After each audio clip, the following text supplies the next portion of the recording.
Okay, right, so it gives me a lot of pleasure to welcome a colleague of mine, Professor Anwesha Sarkar, who will be speaking to us on plant-based particles, insights into interfacial and tribological properties.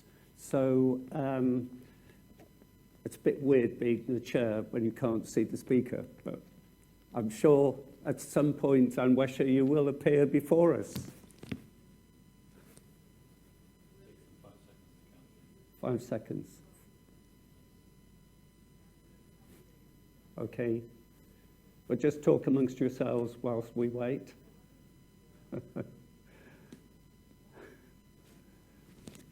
Okay. Well, hello. Welcome, Anwesha. You've got 40 minutes, but would be very grateful if you could leave 5 to 8 minutes at the end for questions. Over to you. Thank you very much, Megan, for the introduction, and thank you to Professor Daniel Reed and other organizing committee members of Sam Edwards Symposium, Future Direction in Soft Matter. So my name is Anwesha. I come from University of Leeds, and today I would like to speak to you about plant-based particles and some sort of work we are doing into their interfacial properties and also their tribological properties. A lot of the studies which I will be presenting are actually published, but there are also some which are unpublished. So there will be some absolutely new data. So happy to hear your feedback and comments later on. So if you think of food in general, processed food, let's say, or natural food like milk, you can think of cheese, sausages, and so on. Essentially, they are all colloids. So, you have lipid droplets somehow dispersed in some sort of liquid matrix, water containing some gum, stabilizers, and so on. So here you can see a lot of this oil droplets and also some matrix like proteins and stuff. Now, essentially, they are stabilized because, of course, they cannot be, separated. They get easily separated from water because they are thermodynamically incompatible. So generally, oil droplet needs some sort of stabilizing agent like surfactants. So if you go to supermarkets, there are a lot of comments about E numbers. So they come with this emulsifier E numbers, which are not so clean label and so on. You can stabilize the lipid droplets with proteins, some aggregated proteins, multilayers, protein polysaccharides, and so on. But one thing which has literally grabbed a lot of attention, particularly in the food science area, is actually solid particles. So although it is very well known since 1907, Pickering stabilization in other fields, but for food science, it has been literally recent that there has been so much upsurge in the research interest in using solid particles. Now, if you think of the particle here located in the oil-water interface at a contact angle of theta, what we know is even with a very small contact angle of let's say 30 degrees, you are generating a huge desorption energy. So you require a lot of energy to take this particle off the interface. So essentially, you can call them so-called ultra-stable or these emulsions which contain this particle are kind of almost resistant to coalescence for years and years, technically speaking. Now, how does it compare to a, let's say, protein stabilized or a surfactant stabilized emulsion? So just to give you a perspective, there you're talking about the energies less than 10 kBT, where kB is a Boltzmann constant and T is the temperature. So you can see the orders of magnitude difference in detaching a particle from the interface versus surfactant from the interface. So that's the reason why this whole area of particle stabilization at an oil-water interface has attracted a lot of attention in food science. Now, I was discussing this whole area with Professor Eric Dickinson in University of Leeds, and we try to look at different papers in this area, and it is striking that many do claim Pickering stabilization, but they are not really particles at the interface. There's some sort of bulk stabilization. So we thought of coming up with some sort of schematic to say what are the different kinds of stabilization you can get with particles. So the first one is definitely you can see the particles at the interface of oil and water. So this is what we can say kind of the true adsorbing particle at the interface and a Pickering oil in water emulsion. We also have a very commonly work done where you have this particle which are forming some sort of network in the bulk phase, and always not necessarily adsorbing at the interface. So they're pretty stable actually. But if you dilute them or if you shear them, you might not get the Pickering stabilization or the ultra stability against coalescence.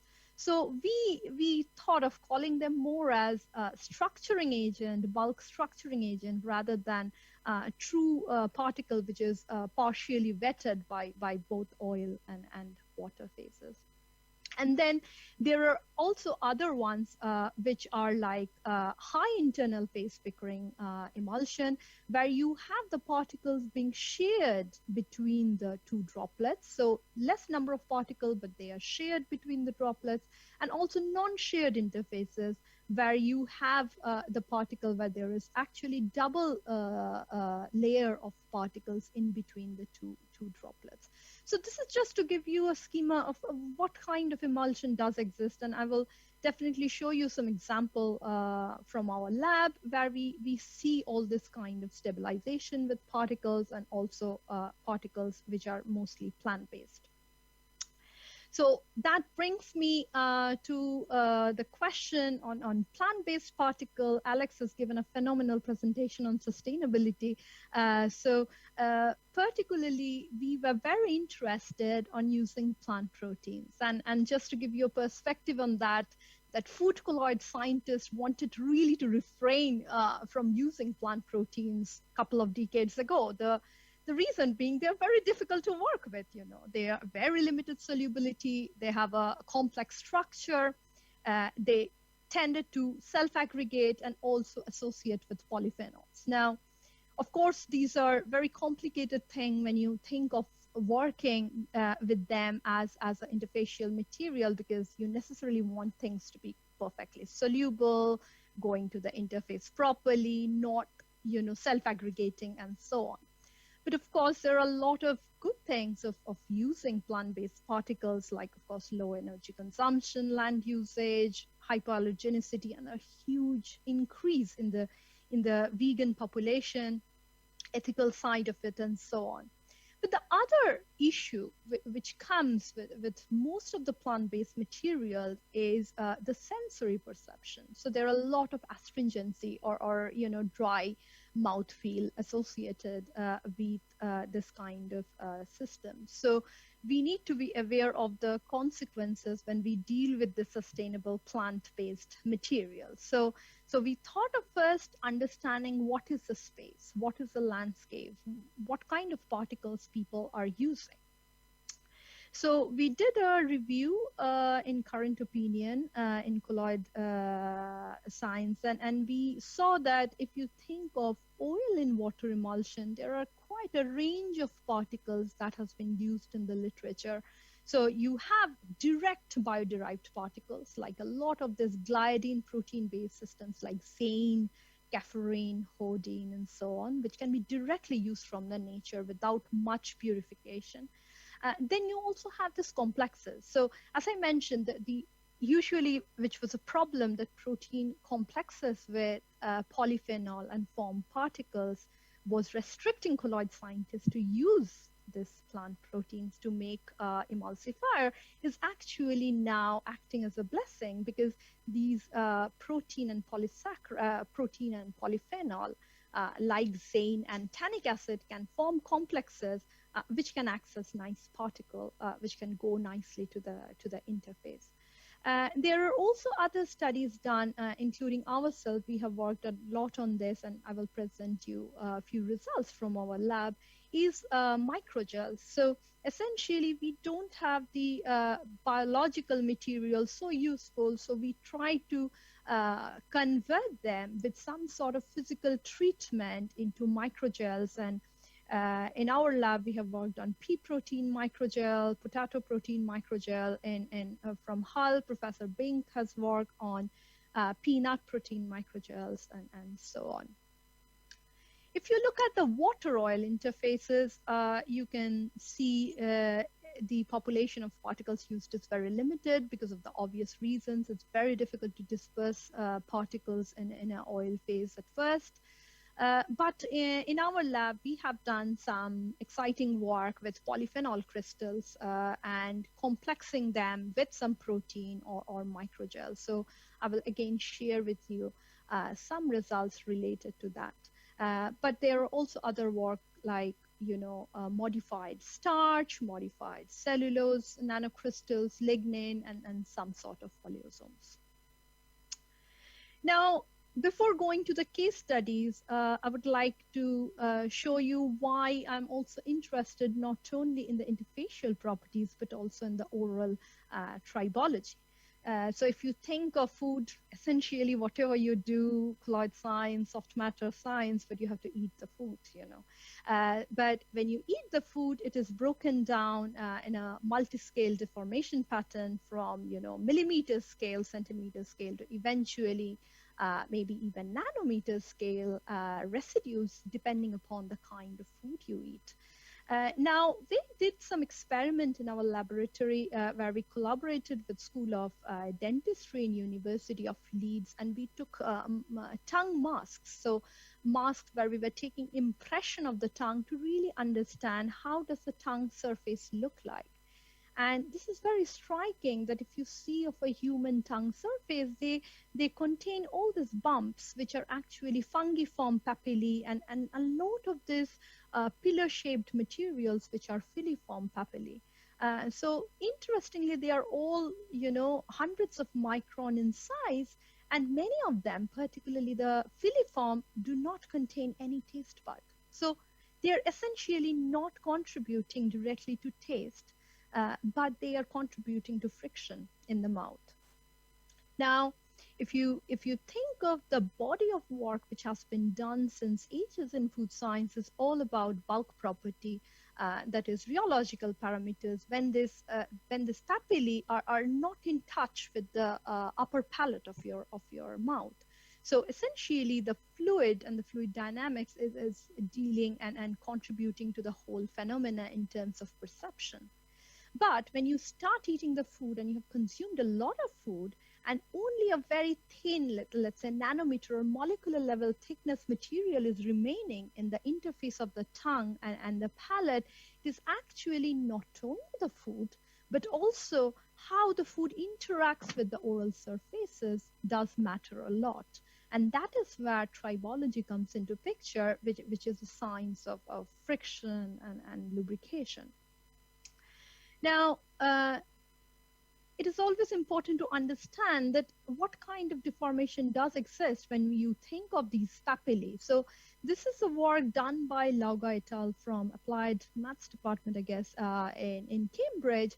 And it's pretty striking of what they have done is if you just take calculate the bending modulus of these papillae structure with some assumptions and taking the Young's modulus and so on, the electrohydrodynamic time scale is actually 10 milliseconds, and for a material which is, let's say, 100 times thicker than water. Now, if you compare that to a typical flow in mouth, you will see it is in the order of, let's say, 50 milliseconds. So essentially, they are in line. They're in the same orders of magnitude. So we can see this deformation of papillae is the unsteadiness is very likely to play any role, and it's a quasi-static deformation. Now, with all this in mind, that tribology is important and so on, does it really matter in terms of what food we eat and the sensory perception we generate?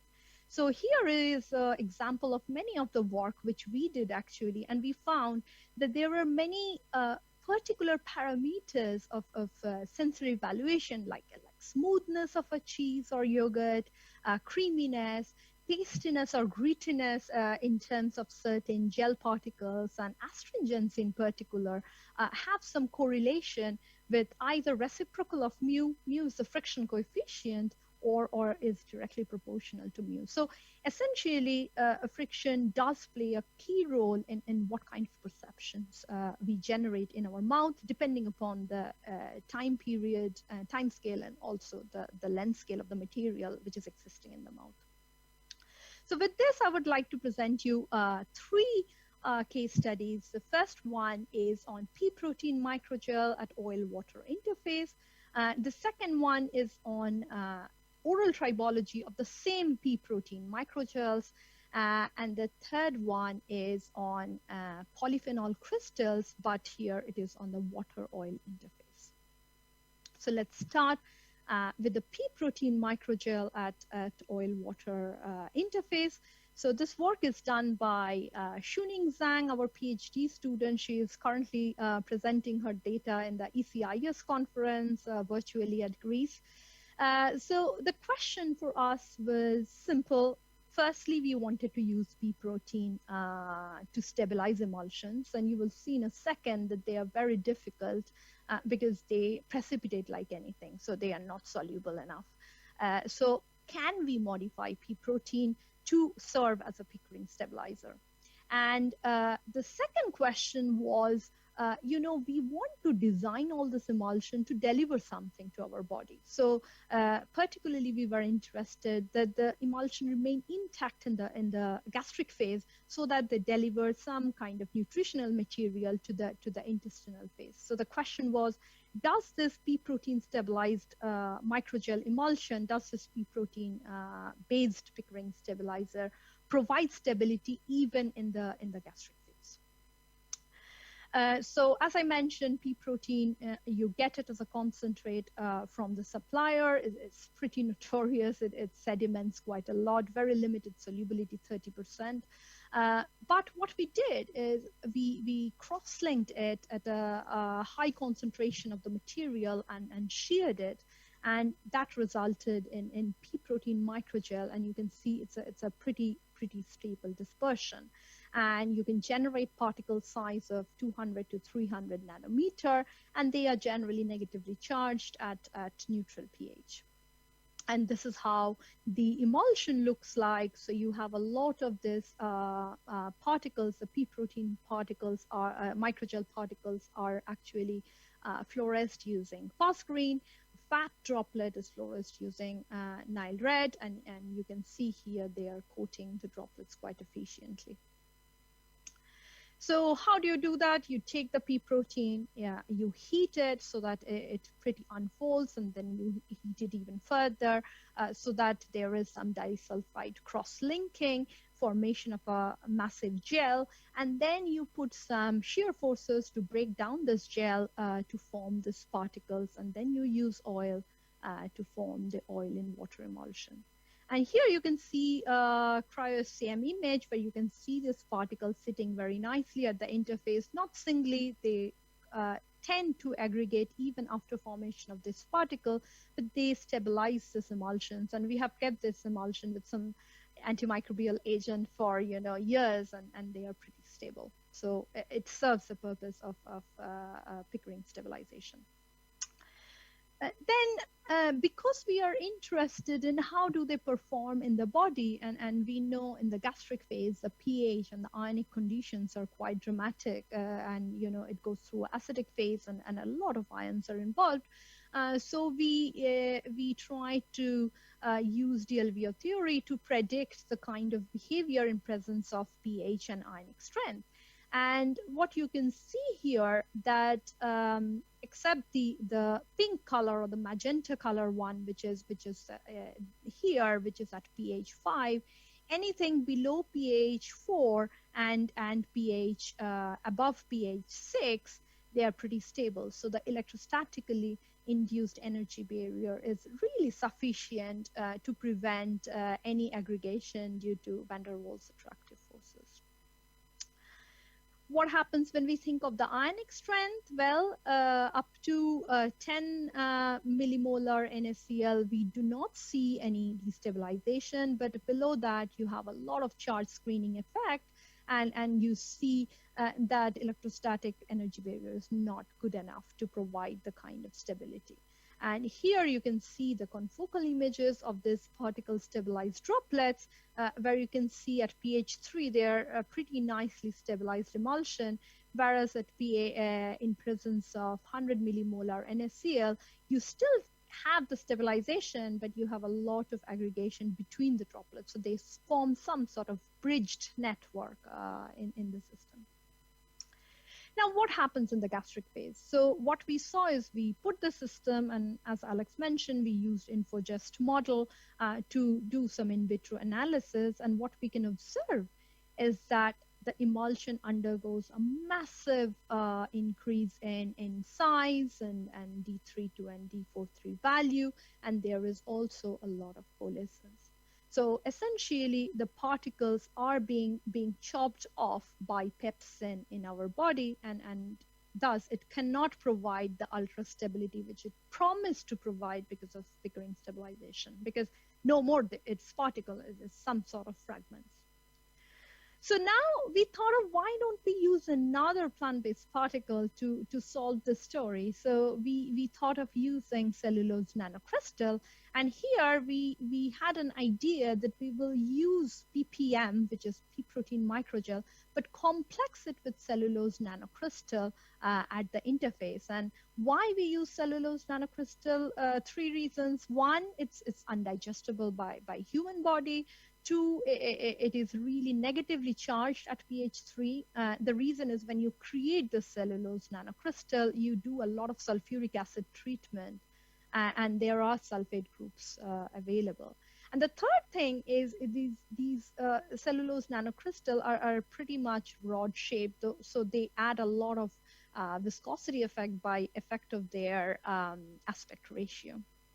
So you can see here that CNC is, the cellulose nanocrystal is negatively charged, PPM is positively charged at pH 3, and they form this nice complex at the interface to provide that steric barrier effect against gastric digestion. So just to see whether it works, so we can see here as you go on increasing the concentration of CNC, you make the interface more and more negative. And this is how the interface looks like. So you can see a lot of particles at the interface, which essentially contains both CNC and PPM. And not only it's an interfacial effect, it's a bulk effect too. So if you see the behavior of flowability, if you go on increasing the CNC from 0.5 to 3%, it almost becomes like a gel. So it's also interfacial effect and bulk effect. And to really confirm the interfacial effect, we in Professor Murray's lab, Brent Murray's lab, we did Langmuir-Trough monolayer experiment. So here is the isotherm of PPM at air-water interface, and here is the combination of PPM and CNC, and you can see it's much more expanded network at the interface, which clearly suggests that it is not only the bulk effect which we observe, but also the interfacial effect. Now, bear in mind, CNC is not surface active, so it is essentially doing something to the PPM and making the interface much more expanded. Now, coming to the final aspect of this study was, okay, it forms a network and so on, but does it prevent coalescence? Yes, it does. If you can see here, there was a massive coalescence without CNC, but if you start adding CNC, you don't see separation, and you see a lot of flocculation, rightly so because of bridging, but no coalescence. So we can say that emulsion stabilized by pea protein microgel breakdown completely when this gets subjected to in vitro digestion because of the pepsin available, which breaks down these particles. And we can use the electrostatics to form this network at the interface. And this network formation also occurs in the bulk phase. So it is not only the interfacial effect, but the question remains is, how does this particle behave orally? Do they create astringency, or can you eat them, and so on? Because that's the ultimate question. So to answer that, I will quickly switch to a new study on oral tribology of these particles. So how do these particles behave in the mouth? But of course, I will share with you only instrumental results on tribological results. So this work is being done by Ben Q, who is a ERC-funded PhD student. Again, he's actually in Greece presenting his data on the ECIS conference this week. So what we did initially, we first screened a lot of alternative proteins to see how are their frictional behavior. So we did whey protein, potato protein, pea protein, lupin, and insect protein. And what you can see here is this is a buffer, and the friction coefficient of pea protein is very high. So it's highest among the alternative proteins. So here, the thing is, the higher the friction coefficient, that means the bad it is. So it's very rough or astringent or non-lubricating. So we know that pea protein is really astringent in that respect, that it forms a very high friction coefficient as compared to the other proteins. Now, we also did some quartz crystal microbalance analysis using viscoelastic model to understand what is its linked to. And we figured out that it is linked to a lot of stickiness of this pea protein. So there's a lot of hydrated mass when you do adsorption tests. And you can see here that they absorb a lot to a elastomeric surface as compared to any other protein. So if they stick a lot, they form a layer which is very difficult to take out from the interface, from the surface, and create some sort of roughness or friction. Now, the question we wanted to ask was, if we convert this protein into a microgel, does it change the tribological behavior? So converting a microgel, does it change an astringent protein into kind of a lubricating protein? So that was our hypothesis, that it will, because it contains a lot of water. So this is a film image of the microgels. You can see the sizes again in 100 to 200 nanometer. And what we observed is that we also did not only the buffer, but we also used the oil in water emulsion to act as a positive control. And we can see here different volume percent of pea protein microgel particle, and particularly at 70 volume percent, you start seeing they almost replicate the behavior of oil in water emulsion, which is really striking. Now, not only this, what we did in our lab, we have designed a biomimetic tongue. So this tongue not only replicates the surface roughness, so you can see here we have the filiform and fungiform papillae, the distribution of the papillae, but it also replicates the deformability, the elasticity, and the hydrophilicity of a tongue. So essentially, it's a pretty much tongue, but outside the mouth. So we did tribology with this material, and what we saw is that again, the same behavior, that the buffer is non-lubricating, but the pea protein microgel particle at 70 volume percent were almost close or less than the friction was less than oil in water emulsion. So it is very, very striking and interesting result that if you convert a protein into microgel, there is a high likelihood that you can get rid of the astringent aspect because of these microgel which contains blobs of water, and that helps to create a hydration layer between your two tribological surfaces, or let's say a tongue and a palate. But again, the question remains is, okay, it's good to see it in a in a tribometer or a biomimetic tongue, but what happens in the real tongue? Do they really emulate the properties of oil in water emulsion? The short answer is I don't know, because we are currently running the sensory trials in our lab, which has got a bit extended due to COVID, but we will know for sure how do these particles actually behave in mouth.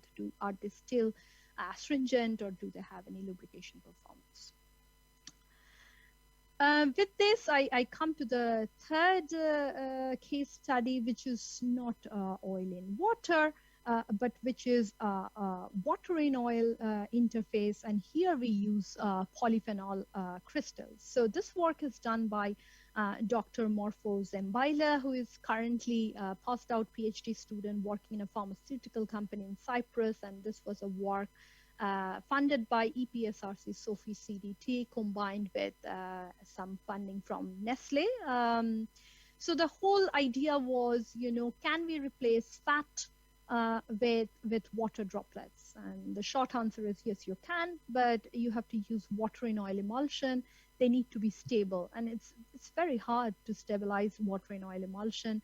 And particularly the current stabilizers are PGPR, which is comes with an E number, which is not liked by the consumers, and so on. So we developed a technique where we designed the emulsions with these particles, which are natural particles from the nature. And we also filed a patent and quite a lot of publications related to this work. So which two particles we used? We used two polyphenol crystals. One was curcumin, which is available in a range of spices, particularly turmeric. And another is quercetin, which is again present in fruits and vegetables and so on. So both of these particles have some uniqueness. If you see the log P values are a bit higher, so they tend to be a little bit more hydrophobic. Now, log P is of course related to the molecule rather than the crystals, but it gives you some starting point to work with, because we need to screen a lot of polyphenols to come to this to start the experiments. We did 2-3 kinds of experiment. We started to use the polyphenol crystal on their own, but we also combined them with some proteins and also complex them with some microgels. So I will show you some results to give you some understanding that how changing using just a particle versus a particle combined with some proteins or combined with some proteinaceous microgel can increase the replacement of fat with water volume fraction. So these are the two kinds of particles which were used. So curcumin you can see here, and quercetin is a rod-shaped particle. And here you can see the wetting behavior, and you know that the contact angle in water has to be higher than in oil to be hydrophobic, and here it is the case that you can see the contact angle in water was higher than the oil phase for both curcumin and quercetin. Another thing to bear in mind is we did all the experiment at pH 3 for a particular reason the industry wanted, and also at pH 3 most proteins are positively charged, so we thought it might help in forming complex if need be. So this is an example of quercetin, the rod-shaped crystal. It forms, it sits at the interface in a very planar conformation because that is the lowest energy level. It can form these patterns, and we know that if we have a particle which is spherical shaped versus a particle which is rod shaped, of course you have a benefit of energy because of this geometric factor. So if they are spherical particles versus rod-shaped particle, you have almost another 1,000 or a couple of thousands more energy to dissolve them. Then again, it boils up to a point that is much more stable, provides ultra stability. So we created 3 kinds of emulsion. The first one was polyphenol crystal stabilized emulsion, which was allowing up to 5% water content. So it's not that great. But when we combine the polyphenol crystal with whey protein isolate, the protein one, we could replace up to 10%. So we could stabilize up to 10% volume fraction of water. What was striking is if we combine the crystals with microgels, we could go up to 30% of water content and still retain the stability. So here you can observe some images. So these fluorescent images are not due to dyes, so they are all due to the real, the autofluorescence of the particles itself, because most of the polyphenol crystals provide colors. So these is by quercetin. So you can see here the kind of particles sitting at the water droplet surface. And here is curcumin, the red one, and again you can see they're very nicely coating the water droplet, and you can stabilize up to 5% without any 5% of volume fraction of water without any issues. Then we combined the polyphenol crystal with whey protein, and here we can observe that it is pretty nice that you can get both the materials at the interface, that both the protein and polyphenol are at the interface. We did some interfacial shear viscosity measurement, and we can see here if you increase the concentration of whey protein, you suddenly keep on increase the interfacial shear viscosity because of the complex formation. And here you can see that the interaction was most likely electrostatic because of some kind of binding between the polyphenols and the proteins at the pH 3. I can see Megan standing. I have 2 more slides and then I finish. And this work was published in JCIS, where it was very striking to put up in the cover of JCIS. And when we use the VPM, the WPM instead of WPI, so you can see the same kind of particle size, 100 nanometer. What we observe is you can go up to 30% water content, which is not only due to particles at the interface, but as I mentioned, some bridging in the bulk phase as well. So the particles were forming some sort of network in the bulk phase, and that was providing stability. So it's not only the interfacial property, but also the bulk stabilization. So just to summarize, there are a lot of particles which are off-the-shelf particles like cellulose nanocrystals, but there are also laboratory synthesized plant-based microgel particles, which we are working on for a decent number of years. They provide a lot of challenges in terms of size, shape, and isotropy, surface chemistry. Question is whether they are acting as true stabilizers, true Pickering particles, or structuring agent.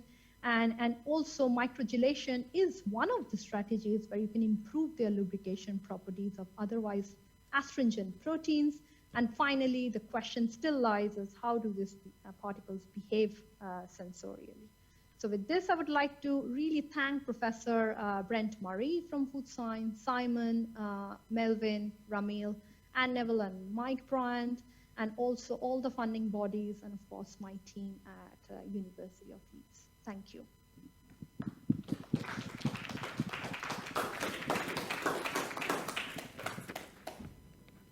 It's the only way I get to hear of what my colleagues are doing is by coming to Cambridge. But okay, that's a lovely talk. We've got time for a couple of questions.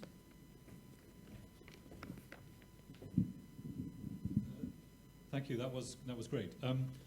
I have a question about the last part, which is basically to substitute fat with water, but you're doing that in those experiments. You're doing it in basically a phase of bulk fat, which is people don't usually eat as such. In other words, in most foods, the fat is already itself dispersed, usually in some sort of aqueous environment. So you have a scale problem of having your water particles small enough that you can then make an emulsion of the fat without it kind of collapsing onto the length scale of those droplets. So is there a food system where that would work with the size scales that you've actually got?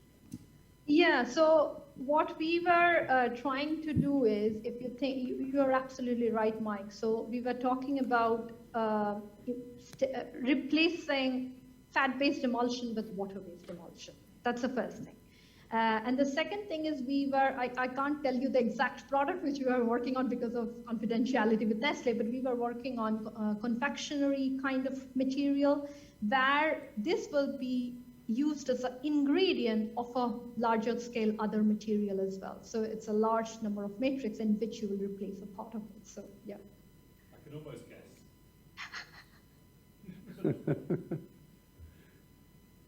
One more question? So thank you very much for the talk. It was very interesting. I do have a very naive question, but you should have your process to be able to have those P proteins, you heat them and then you stabilize them inside one of those, or either water or oil, I don't remember. And finally, they do coagulate, or I think that was not a flocculation. And so, and once you form those microgels, finally you have a big flux actually. So I can't see what is the advantage of having those microgels. So if finally the size limit is passed and you have just a big flux inside water, why did you process all those? Yeah, so the basic difference when you use a protein versus microgel is that the control. So in case of protein, if you use, so the solubility is very poor of pea protein, it's 30% solubility. So how do you disperse them in an aqueous phase to form an emulsion? That's in first question.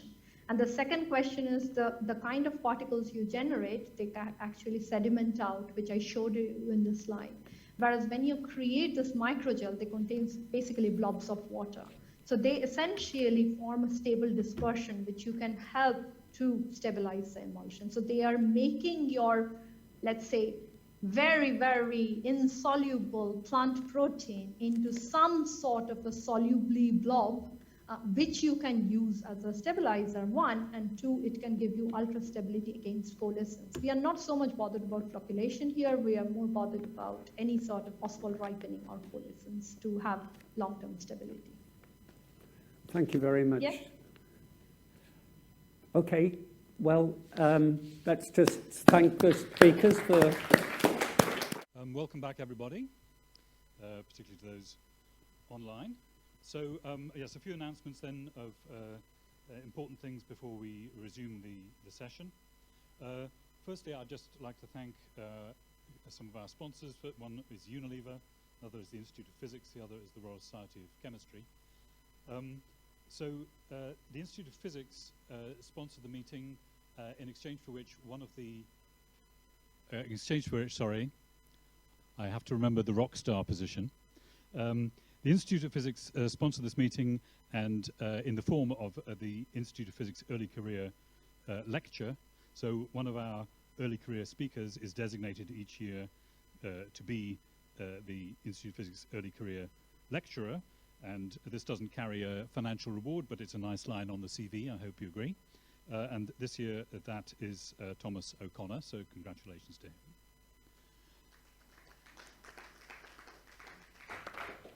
And the other things we'd like to announce are the poster awards, and these are for a combination of the research that is on the poster and the presentation represented by the poster itself. So we have more poster prizes than usual. We have two prizes, which are the Alexei Lichtman poster prizes this year. So Alexei Lichtman, for those of you who don't know, was a professor of mathematical physics at the University of Reading, who died tragically in October 2015. That was a bit before the first of our Edwards Symposia in a hiking accident in the USA. He was a polymer physicist of great renown and an esteemed colleague of many of us. And his family have set up a fund which pays for poster prizes at this meeting. This year, Alexei would have been 50, and there are two prizes to mark that.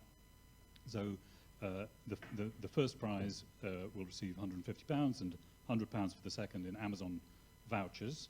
And then there are also three Royal Society of Chemistry poster prizes, which again are a nice line on the CV, and they also bring subscription to Soft Matter, the journal, and affiliation to the Royal Society of Chemistry for a year.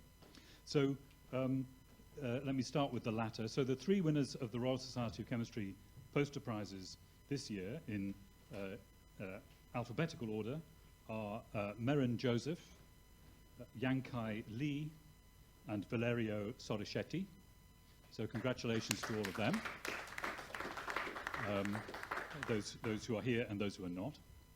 And so in terms of the two Alexei Lichtman Fund prizes, the second prize goes to Tatiana Morozova, and the first prize goes to Jordan Shivers, both of whom are online, and congratulations to them. So then, without further ado, I'll hand back to Megan to resume the session. Thank you. Thank you, Mike. Okay, right, so it's 2:50. Let me just, yes, exactly 2:50. So welcome back to this, the final talk in this session, which is from Alejandro Marangoni. I apologize if I mispronounce people's names, and please feel free to correct me. So I'll just wait while Alejandro appears. Great. Welcome, Alejandro. I'm really looking forward to your talk. It's, you know, we've got a lot of interest in common, I know. So you've got 40 minutes, but we're asking speakers to keep 5 to 8 minutes at the end for questions, if you may. So, but without any more ado, over to you. Well, thank you very much, Dr. Povey, and it's a real pleasure to talk to you. I really wanted to be there. I've been waiting for restrictions to open and variants to disappear, but it doesn't seem to be happening. But and besides, teaching has started here, so everybody is going crazy here at the university. It's almost like it's a step function. We went from COVID to normal again. So everybody's a little bit confused over here, but really looking forward. Thank you for the Institute of Physics, Royal Society of Chemistry, of course, Cambridge University. I did part of my postdoc at Cambridge, and I always wanted to go back. That was 31 years ago on Tennis Court Road, and I miss eating at the high table, having a few sherries in the back rooms there, and looking down at the students sitting away from the high table. That's when I was a postdoc. Anyways, it was a lot of fun. So, hey, thanks for listening to me today. I'll talk to you about the nanoscale structure and rheology of edible fats. And I like to always frame things in terms of a problem. And the problem we were working on after 1991, when I was there, is material physical properties are a function of the length scale, a particular structure or property at which length scale. And people hadn't been spending too much time thinking about this particular point and basically looking for nails when they had a hammer type thing, you know? And an example is one of our latest publications, which just came out 2 weeks ago in Nature Communications. You try to temper chocolate. And so the first thing that a fats and oil scientist throws at you is an X-ray diffraction pattern of this here is chocolate under 4 different treatments. It doesn't matter. You can look at small angle X-ray scattering, wide angle X-ray scattering. You can talk about crystal planes, things like that, whether your treatment is good or bad or better or worse. But at the end, you're trying to relate something that is at the solid state level, from 0.3 to about 5 nanometers, to something that melts in your mouth. So I always thought that there was something missing, like in between those two things, and people that, so it's interesting to have these different views of materials depending on your training, I find, and maybe depending on the machine that you have in the background. But you could also talk about these same 4 samples that I'm showing you, this X-ray diffraction pattern here, in terms of the microstructure. And this is the micro CT we did at the synchrotron at the Canadian Light Source. And you can see here particles that are around 10 to 20 microns. This whole thing is like over 100 microns in size, and you can talk about maybe distributions of those particles. What about crystal density? Look how green some of them are versus the one that is the negative control. So whatever we did to it, it's more green. There's a greater crystal density. So is that the correct length scale we should be looking at? Should we be looking at both? By the way, the 4 patterns on the left are identical. They're all the form 5 of chocolate. While the ones on the right are telling you that there's less crystal density in that lint recrystallized sample without any additives. So maybe the story is not complete just looking at the solid state. So that's 10 to 100 microns. And of course, then you go and you eat these things and you're talking about things between centimeters to meters. So linking something at 3 angstroms, 5 angstroms, maybe 30, 40 angstroms to something that is meters. I'm being facetious here. Nobody eats meter-long chocolate, even though we probably want to do that. Let's say centimeters. So this is the first framework that we put out. It's the fact that fats and oils are made of triacylglycerol molecules. The triacylglycerol molecules there, depending on the molecular structure and the interaction with external fields, heat, mass, momentum transfer, then will form crystals. But it doesn't stop there, unfortunately. Crystals there under the same external field will form clusters, and those clusters then will form a network that is almost like a colloidal network. So now this thing is looking more like a gel, and that forms what we know fat. The liquid oil gets trapped within, and we have there the rheology, mechanical strength, sensory impressions. And depending on what you choose as your structural probe, you will get a different view of the material, right? You do HPLC, you get some sort of molecular structure. You do X-ray diffraction, you talk about the polymorphism.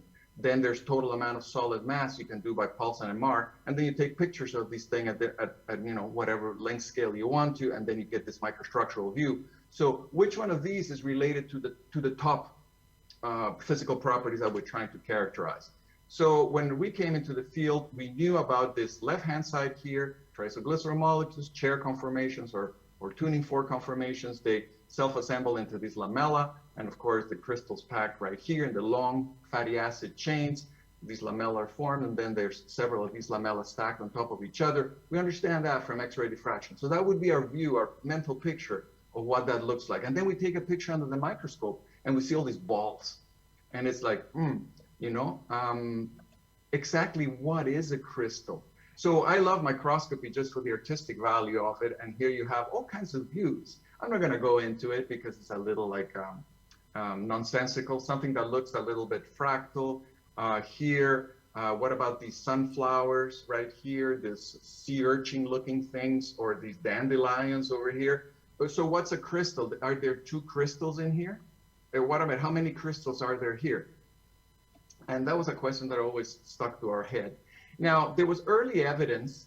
That's all the evidence there was, actually, those things that you see there from Yuval and Miara, 1970, Put et al., and of course the famous Hertie from Unilever, in which they had these images collected by replica.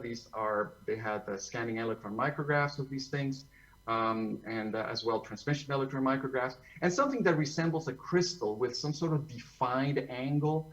Something that a chemist would recognize and say, oh, those are crystals here, that we've been able to etch out of the liquid oil that is in there.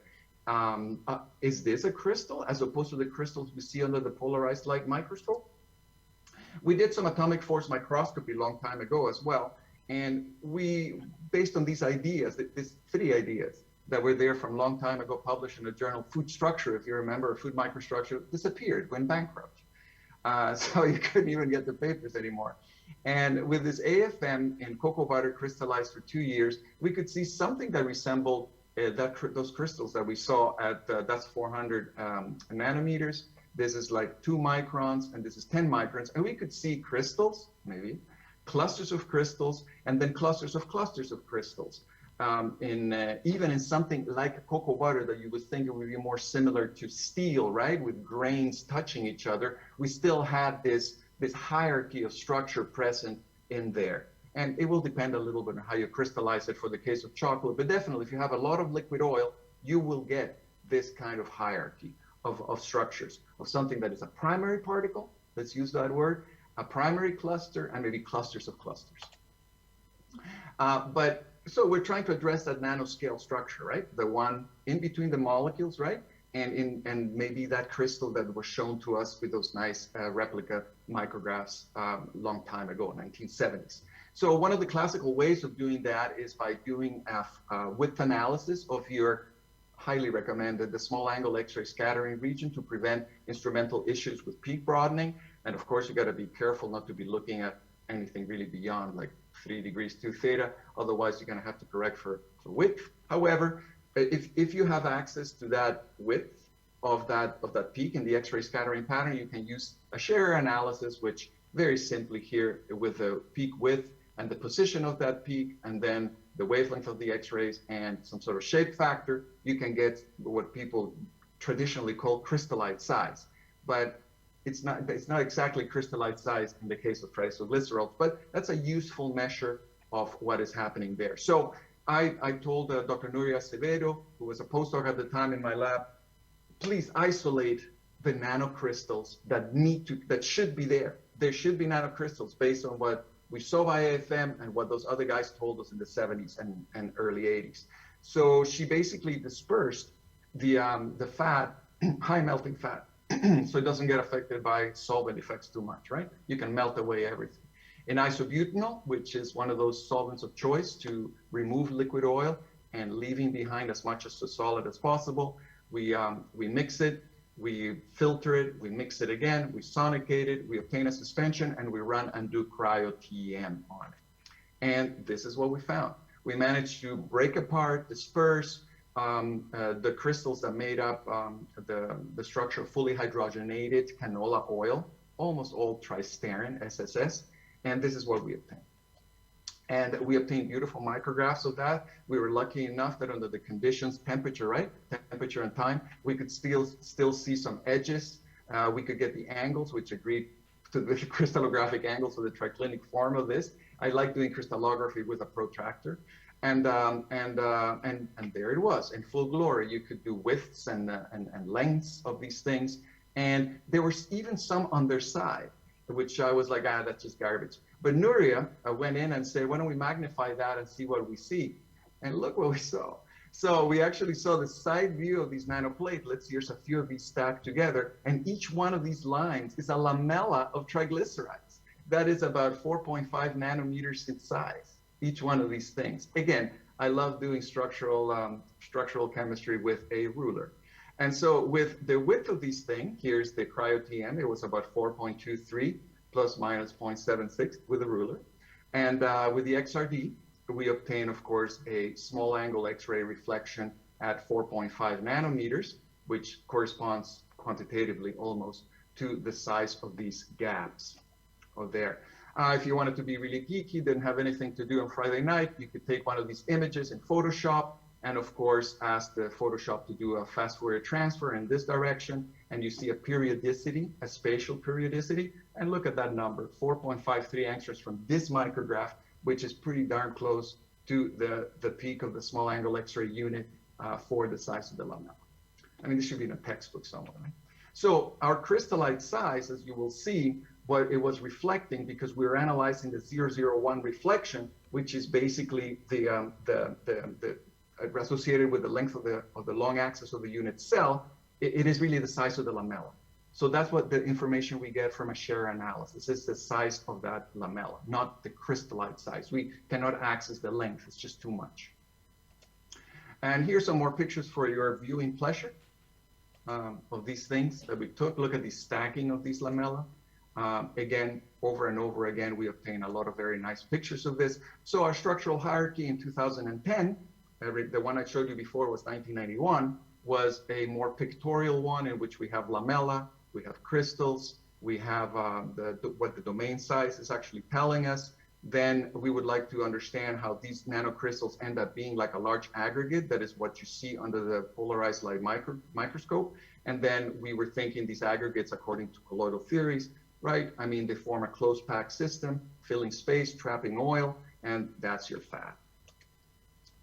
This is 2019. We had a review coming out in Soft Matter with collaborators who are working more on this. Same idea of the lamella being formed by the stacking, the self-assembly of the triglycerides, which form the nanoplatelets, which then somehow form clusters, which is what you can see here by polarized light and phase contrast microscopy that we did a long time ago, and the work of John van Duijhoven, who's at Unilever in Wageningen right now, with Raman microscopy, beautiful images from which he derives all the fractal parameters in terms of sizes of things, distances between things, distribution of mass. Very elegant work that was recently published a couple of years ago, and here we have the fat. This is more of his work. He developed also an NMR technique, spin diffusion NMR, with which he has access again to this crystallite size. By basically, he can get to the distribution of the nanoplatelets that are in there. And he does really cool things like talk about the distribution of sizes and whether something is spreadable or not spreadable, the plastic behavior based on that is like, ooh, it's pretty cool stuff.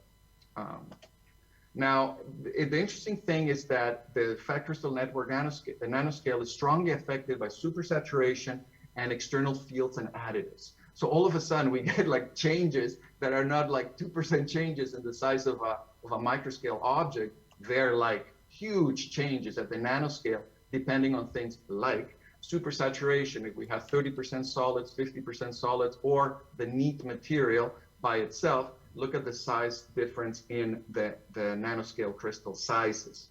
And here's some analysis that we did for the 30% solids and 100% solids, and look how the median of the distribution changes. The length, for example, by the way, done by hand. The crystal length, 369, 370 nanometers. Well, the median here is 150. It halves, just depending on the supersaturation. And this is also a huge change in the width as well as the material. So large changes because of supersaturation effects. What about external fields? Very nice. Here are different, this is the story of the supersaturation. Look how much it changes with the supersaturation. The thickness of the crystal accessed via the Scherer analysis also changes quite dramatically based on the supersaturation. And look down these two here. This is like slow cooling rate, fast cooling rate. Very exciting. You go from 350 to 170. So 50% change. Nice. In the length, the width, thickness doesn't change too much. Difficult to affect the thickness of the nanoplatelet. You got to be a little more aggressive or look for different means of doing that. But that is because of cooling rate. So it's cooling rate. You go fast, you go slow, boom, things half the size in the nanoplatelet. Or you apply shear and you get also very large changes in the length and the width, not the thickness again, under the conditions, under the shear conditions that we were studying under here.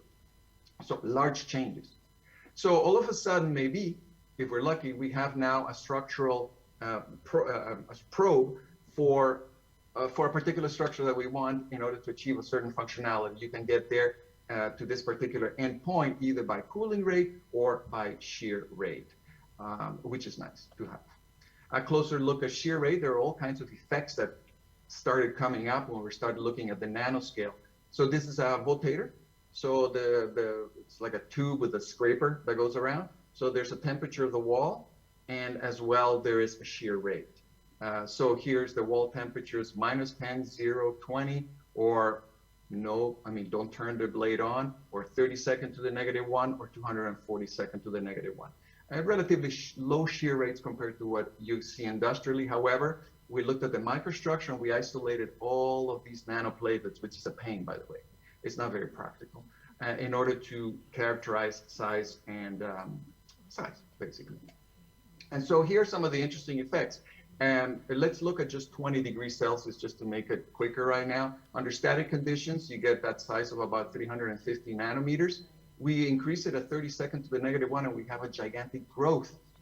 The crystals didn't break down, they grew. So an enhanced mass transport allow for greater crystal growth. And then above a critical shear rate, you actually start seeing the effect that people see with shear, in which you actually mechanically start breaking crystals. And now you can see a reduction after a certain critical rate. I mean, it's hard to talk about a critical rate with 3 points, but above a certain shear rate, we at least demonstrated the effect. And we also saw that effect in the width. So cool, like shear is not just shear. Depending on what levels you're at, you can actually enhance crystal growth. And beyond a certain point, you destabilize the structure because of too much mechanical energy input and you start breaking. Makes sense. We couldn't really affect very much the thickness again under these conditions, which will bring me back to a point later on. I'd really like to make them thin so I can decrease the melting point. Do you think maybe that's a good idea? Who knows, no? So what about chocolate? Here, static, sheared, oriented. So cocoa butter tempering. Here's the original cocoa butter. There's needles that are gigantic, more than 2 microns. But then when you actually temper it, you get these little guys. And how little are they? You go from 2 microns to 380 nanometers, sheared and oriented. That's when we actually shearing under laminar flows. And so we managed, that's an older story we did with Professor Gianfranco Mazzanti. We could point all these crystallites in one direction and we would have decreased oil migration and all kinds of different properties in the chocolate. And we've had it on blue chocolate for 5 years, kind of thing, if you all point them in the same way. That was just fun, right? But you have a very big decrease in the size. So maybe part of tempering is going from a micro to a nano regime. That also had implications for oil migration. Let's just focus on something. Here's a Darcy type permeability coefficient, or an effective diffusion coefficient that Ziegler likes to publish. And look, static is 7 times 10 to the negative 12. This one goes to 3 or 2 times 10 to the negative 12 meters square a second. And the permeability coefficient particularly is the one that changes quite dramatically, 2 orders of magnitude, negative 12 to negative 14. So you share it and there's less oil migration. So maybe this is good to establish barriers against migration of oil in truffles or something like that, right? Now, I always got in my head that I'm talking about epitaxial stacking. I like the name, maybe that's why. We know it's not exactly epitaxial stacking, but I do view these things as there's a growth that takes place in the direction of the long axis of the unit cell that seems like the epitaxial growth.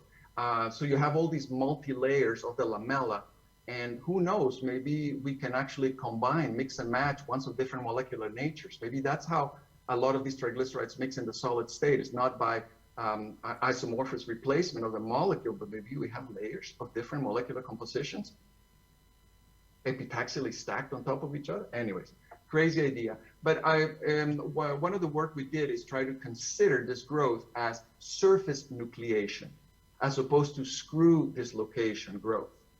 Why not? So we have island growth, and we did a lot of measurements. We did a gigantic experiment in the rotator, different combinations of fats, the same fat with different emulsifiers, because we were trying to affect the surface properties of the systems in order to affect the crystal melt interfacial tension, if you want to call it like that. And very standard island growth, and depending on the interfacial tension, we can predict the size of a radius, right, as an island on top of that surface. But once you go and you measure all of these things, and this is done in a vocator, this is the most crude crystallization machine you can think about. If you grab all the data and you reduce it to the relationship between the domain size by the Scher analysis and this interfacial tension, calculated by the island growth model that we did that, look at the relations that came out. So that's sort of like, whoa, there's something that squeezed out of it. And we can actually see that we can change the domain size from 200 to 300 angstroms. And that would be equivalent to going from 5, 6, 7 lamella thickness of those nanoplatelets. And these are all different systems, completely different runs with different emulsifiers under different conditions. So they all fell within this universal line. Maybe it's telling us something. I don't know what to do with it, but I mean, it's an interesting thing. But based on this idea and the experiments we did, we created a thermodynamically stable triclinic form of tristerin that was cheap, reduced saturate and fat nanoengineer roll-in shortening. And here it is, ours. And this is a vol au vent thing, a pastry. And look at the expansion in the structure of this vol au vent using this beta structure fat we did by the shear processing that I showed you relative to the commercial one. And the film forming properties, the plasticity of such a film is actually mind-boggling. And at low solids concentrations, they're almost translucent. So it's a fully nanostructured material in which we don't have any mesoscale structure. And I think for excellent plasticity, you have to kill the mesoscale. And this is one way of doing it. And the size is tremendous. This compared to the commercial sample right here, it doubles the volume. But one problem we were having is studying these things is that the unit nanocrystal was changing, for example, with the supersaturation. One way, we increase the supersaturation, we get like smaller nanoplatelets because of increased nucleation. But the mesoscale, whatever we were measuring at the microscale, the 1 to 2, the 3 micron thing, was going the opposite way. So it's like, oh my God, what's happening? They should be corresponding. So the nanoscale structure is behaving according to the laws of crystallization, while the microscale structure is doing something else. Maybe it's behaving according to the laws of kinetics and external fields. And this will depend, of course, on the external field you have. Again, Hertz here kills all the fun you have because he's done it before. And he has his images from 1997 of clusters, of something that looks like clusters of nanoplates. We're like, damn, the guy is good. He was really good. And then we build on that idea, having the nanoplatelets maybe undergoing some form of aggregation, which then undergo further aggregation, and build the process here with the help of Professor David Pink, a theoretical physicist, and USACs, ultra-small angle X-ray scattering at the Argonne facility. I'm not going to review with you USACs, but USACs is right where most X-ray crystallography ends. It is scattering as opposed to diffraction. And think about light scattering is souped up light scattering, but with a lot of structural information in it. So it is these very low Q values, angles, and what can we obtain from there in terms of nanoscale characterization? The size of the scatter, the fractal aggregation of the scatterer, maybe more aggregation. And just to summarize, this is the first X-ray scattering patterns in the USACs regime we actually obtained for the same fat, 20% SSS in 000 tristerin, and big differences by slow cooling and fast cooling. And let me see, do I have the data here? Oh yeah. So the RG for the slow cooling was much greater for the fast cooling. Good. You slow cool, bigger crystals, yay. Now the slope there, and here comes David Pink, he was saying that the slope of the second slope, this one here is just the Perot region, right? And that just gives you the characteristics, it's a surface fractal if you want to, it's the characteristic of the surface, whether you have a smooth surface or no, with the characteristic Perot slope of 4. But this one here, we interpret it as the aggregation of these nanoplatelets into the microscale structures, right? So he was seeing slopes of 1, interpreting that as linear aggregates of these nanoplatelets, creating what he called Dagwoods, and Tagwoods, which reminded him of the Dagwood sandwiches of Archie Bunker. That's before my time. Maybe some of you remember that. I mean, theoretical physics can be funny. Eh? And with the slow cooling, this slope, of course, changed to something that resembles more diffusion-limited cluster-cluster aggregation or reaction-limited cluster-cluster aggregation, sort of a more disorganized fractal colloid. Not going to get into this. He based a lot of his interpretation on the creation of a nanoplatelet as a collection of balls interacting via some sort of standard Lennard-Jones potential. And then he basically calculated the structure function of the system just by this approach here, in which you basically look at the relative distance from an origin of each particle in the system. And with that, he started predicting slopes and tried to come up with an interpretation of that scattering pattern that we observed. And here's the conclusion of that interpretation. Here we have as a surface fractal in the Perot region. Then we have an aggregate of the primary units as a mass fractal, and further aggregation at the bigger, longer length scales. And this slope is very difficult to get to, that we're getting at really small angles. And here, depending on the value of that, you could predict a smooth surface, a rough surface, a surface diffuse surface, right? Depending on the value, this is how it was interpreted, that diffuse surface value, covered in oil in one axis or together, all together. Here we have his famous Tagwoods, the linear aggregates, the diffuse linear aggregates, some sort of snaky kind of collections of the linear aggregates. And here we are not sure whether we're looking at a surface fractal or a mass fractal at the higher length scales. All of that contained in this run, one run. Now the first RG is the RG of the size of the nanocrystal, and then we have the second is the size of the microcrystal. So we could identify all the nanoscale structure almost into the microscale from one of these USACs runs. All of this, if you need to know, was published, it's in the Journal of Applied Physics or Applied Physics Letters type of community. And what I'm doing right now is I bought, would you believe that there's a benchtop USACs machine? Even if I waste my money on this, I would like to know if this is possible. We've been running it like crazy in the lab. So here is Bond's hard camera, and there's a germanium 220 monochromator crystal here. It's a 2 bounce and 3 bounce if you need to know, while the synchrotron is 4-4. So okay, it's not as good, and it's in air, it's not in vacuum, so you get that noise.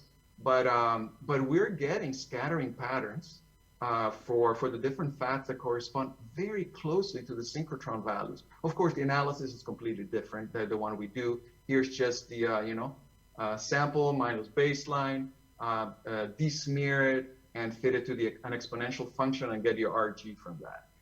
Even though we have to fight with these guys because they don't tell us how they analyze it. So we're like, come on, tell us what exactly are you doing, and I'm still having problems getting the data out of this thing. However, I'll keep you posted whether this will be a black box nanoscale structure measurement thing for the fats and oils industry, with which you can lead a bit of product development in all these different areas. There's other advances in this area from John van Duynhoven's group. Again, I talked to you about Raman microscopy. I guess I'm not going to cover it here. Check out his work. It's really amazing how he manages to characterize the microstructure thing. That was for the nanoscale structure, but this Raman microscopy, Raman confocal, is going to be really, it's incredible what you can get in terms of the microstructural characterization. So we're always been chasing the perfect roll-in material in fat. So can we do something with all this knowledge we've gathered in order to do that? Croissants are very, like, look at that, a croissant murder. Everybody loves a good croissant, right? And so if you actually take a picture of the dough, what you have is interspersed layers of your fat and dough. And these layers have to resist all this squeezing, massive squeezing and stretching, and remain cohesive, so that when there's cooking, baking of your thing, there's a steam explosion, there's a steam expansion in the dough, right? But the fat keeps the layers apart, and you get this expansion like an accordion. The moment that you get breakage of these things, like it's shown right here, it's game over. They all stick to each other and you get this dense croissant, no good. So you need plastic flow and you need cohesion in the material. It must survive enormous pressures and extensions. And so we compared a plastic versus brittle fats. One of them were sold to you as a laminating fat, and the other one as an all-purpose fat for making cakes and stuff like that. And look at the difference. What is called roll-in, which are the laminating fats for the croissant, you start squeezing this down under these conditions. Look at this uniaxial compression, and this is just a picture from below. It's a glass plate, nothing here. And the all-purpose one, you start pressing it down and you get brittle fracture and you get cracks. If you do a stress strain plot of these things, look at this. The laminating fat, very nice plastic flow, while otherwise for the brittle fat, stress accumulation, massive breakage. You put it through an extruder, and this looks like plastic processing, right? The roll-in fat has no stress accumulation, just flows nicely. These are coming through the same orifice diameter, by the way, and you have this expansion of the of this die-extruded fat. Here's the all-purpose one, and here's the roll-in, and you can make spaghettis of this roll-in. So very classic plastic work on this, plastic as in plastics work. I'm not going to cover this in too much detail, but we did large amplitude oscillatory rheology, and you can really tell the story from things like analyzing the shapes of the curves, doing the Lissajous plots, and looking at the differences in the different parameters, the Laus parameters related particularly to viscosity. So we look at the laminating one, has always much higher large amplitude viscosities. So that's because, of course, it undergoes large deformation and it keeps together. So the viscosity that is analyzed under those conditions is greater. And so there's much better energy dissipation in the case of the laminating fat than the all-purpose fat. You can tell a lot of that from the stress strain curve. So we also spent quite a bit of time with Randy Ewald and his approach, looking at the Laus behavior of that. Now, finally, so here we did USACs on these things. And can we relate some of this rheological behavior to the silly things we get from the USACs? We all know from before what each one of these regions tells us. And much to our interest, notice here the roll-in fat.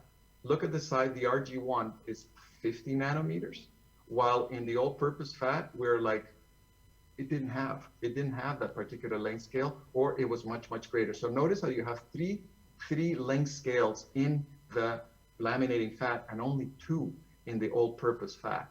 And so this RG1 here, we couldn't really detect, or it was very huge. And also, so smaller crystallized nanoplatelets are associated with the roll-in fat. Makes sense, right? And also, we also have a surface that is smooth, a Perot slope of about 4. Well, these ones here had a much reduced slope, which we interpreted as a rough surface. So could we say that a small nanoplatelet with a smooth surface is good for the laminating fat, and vice versa? If you have a brittle material, you have bigger ones that are rough, and you can almost imagine these things getting caught on top of each other. And so can we induce plasticity by introducing a greater number of length scales in a material? Break upon break upon break upon break, as opposed to massive stress accumulation and catastrophic breakage with few length scales. Is plasticity a function of the number of length scales in a material? And we also look at, not to forget, the other length scale in the micron range. Look, 30 microns, this is about the size. We also get shear banding, difference between the roll-in and the all-purpose. We just did this for the publication because we didn't want to talk about shear banding as well under those conditions. What do we do with all this knowledge? We've also created new fats from our structural knowledge. In a paper that came out in Nature Food, we hydrolyze enzymatically or transform enzymatically triglyceride oils, liquid oils, into their partial glycerides with higher melting points with a particular structure, and created fats from a variety of oils. Instead, without adding any saturated or any trans fat to it, and with the hopes of increased sustainability and also to replace palm oil in the food products. I would like to really thank funding agencies like the Natural Sciences and Engineering Research Council, who have been with me for all these 30 years. This was my 30th year at the University of Guelph, August 1st. Time passes when you're having fun. And I would like to thank you for your attention. Brilliant. Thank you very much, Alejandro. And I'd like to abuse my position as chair to ask you a question. Would you have a comment about the role of phase separation and compound crystals in your story? The phase behavior. I mean, we have not taken on the challenge of relating really it's not only molecular structure, but it's the phase behavior between the materials, because depending on that, you will get a different nanoscale structure and a microscale structure being developed. So I think that's a completely open field, is to relate the phase behavior and molecular structure. You can make some correlations, but it's extremely difficult to predict what nanoscale structure, because they're a strong function of the external fields as well. So any prediction you make is going to be dependent a little bit on how you prepare the material. Thank you. Any other questions? We've got a questioner here.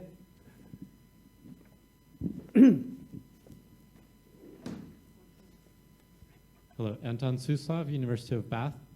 I found it really interesting that you have this compact clusters due to platelet stacking and then transitioning into these fractal aggregates.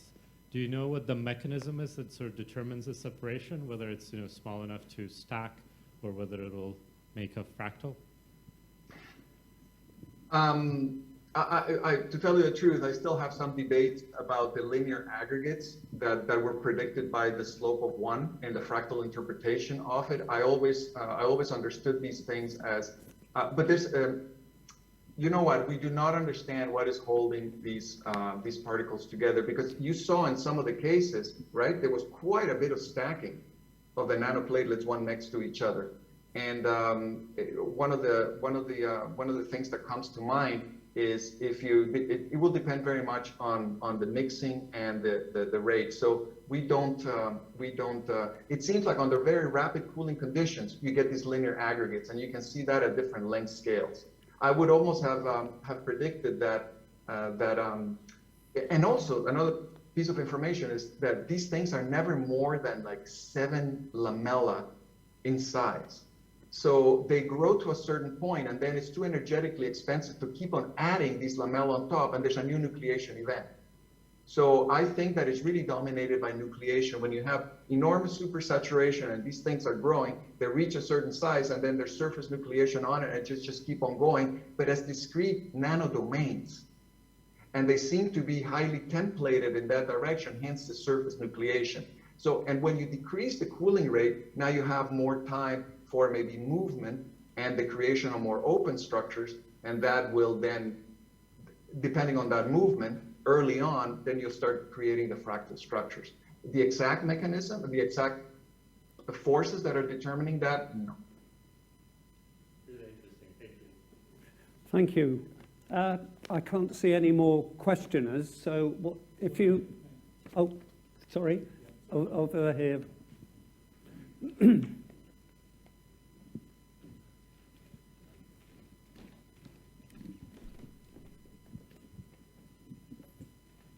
So I was very interested in your ability to link the good and bad croissant to the different rheology of the fat. But with the rheological data contrasting the plastic and brittle fats, question one, was that at room temperature? And secondly, if so, does that mean that basically the structure is determined, you know, the fate of your croissant is already fixed by the time it goes into the oven? Because you might think that it would depend on the temperature, on the rheology at the temperatures you get during cooking, but it seems that it's not correlated with that. Am I right? No, you're totally right. Thank you for that question. Yes, thank you for the question. By the way, all the samples we analyzed were commercial ones. We asked for gifts from all our friends from Bungie and ADM and stuff, and little did they know that we actually analyzed all their samples. So it's very difficult to make these fats if you don't have like the big machines, right? The rotators. So all of these are commercial, and yes, you're totally right. They were done at I have to remember whether it was 20, 22 degrees, 25 degrees. And, but I think that behavior would survive. Yes, I think you're totally correct. You have to mix it into the dough. I don't know if you've seen it. They put the fat in the middle, they fold it on top, and then they pass it through rollers. It gets squeezed to like almost nothing, and then it gets folded again. So it has to survive that. You have to create all those layers. That layers cannot be broken.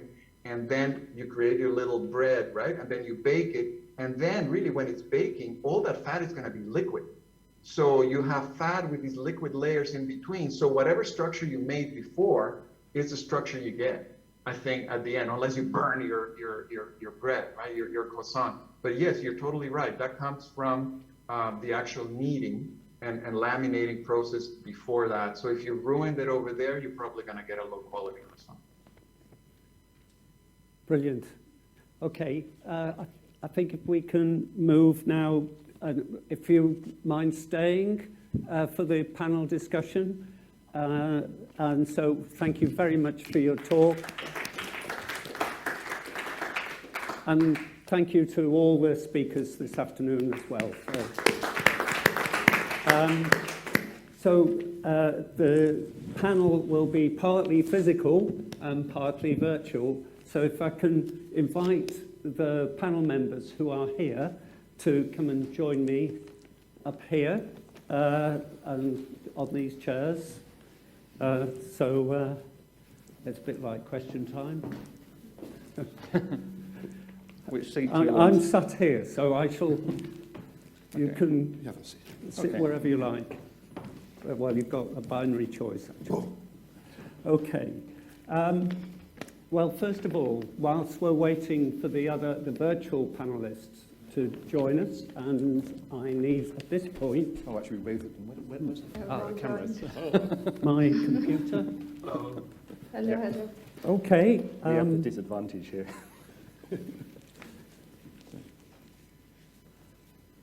Right, so what I'm seeing, and so what the panelists are seeing, is 20 seconds behind what we see here. So we all need to kind of,